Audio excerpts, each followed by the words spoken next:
Yes, the title of my presentation is Risk Factors for Contracting Malaria in Nyanga District, Zimbabwe. It was a case control study. I think we all know that globally there are 300 to 500 million cases that are recorded annually. And of these, 90% actually occur in sub-Saharan Africa.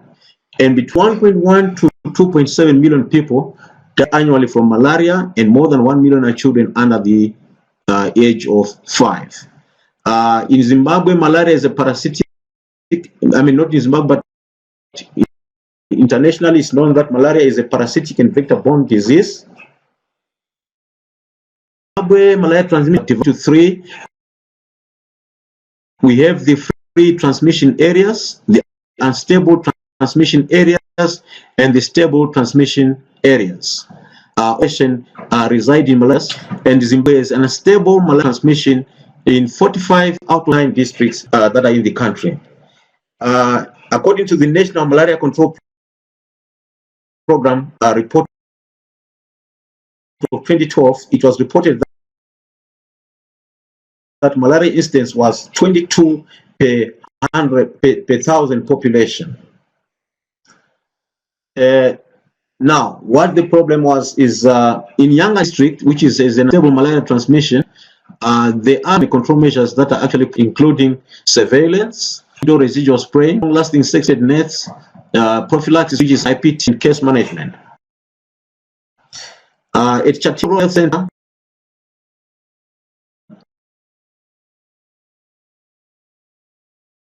weekly disease surveillance that overshot thresholds in week 4. Malaria was then declared an outbreak on the 2nd of February in 2030. We therefore investigated the outbreak in order to determine the risk factors for contracting malaria in Nyanga District so as to inform control measures. We carried out a one-to-one unmatched case, find a case as a person residing in Chatindo area who presented with or with malaria signs and symptoms, and a diagnostic test between 13 and February 2013. Our sample size was 83 cases, 3 controls. Random sampling was used using random number tables to select our cases. We used interview administered questionnaires and desktop desk reviews, as well as case management and checklist for data collection purposes. Now, our results and discussions. The majority of the under 5 cases came from villages in Mozambique, which is a country which is bordering Zimbabwe. Most of the cases came from the A and Irrigation B area. The age group most affected was the 50.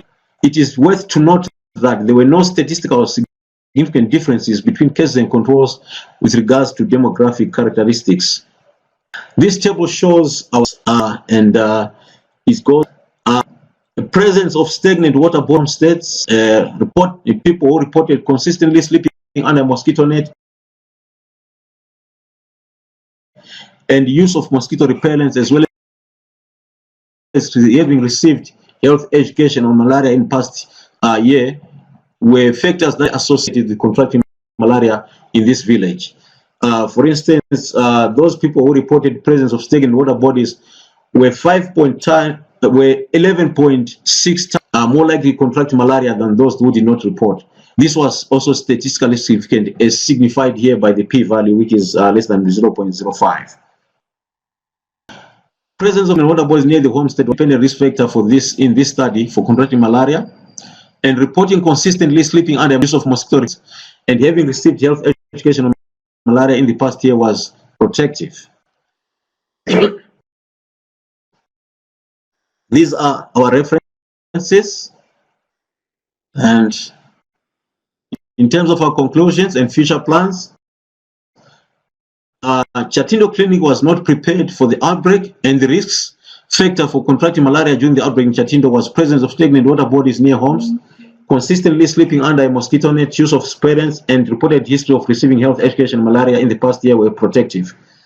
In view of this, we propose further studies to establish why IRS, which is the insecticide residual spraying uptake, is low in this community.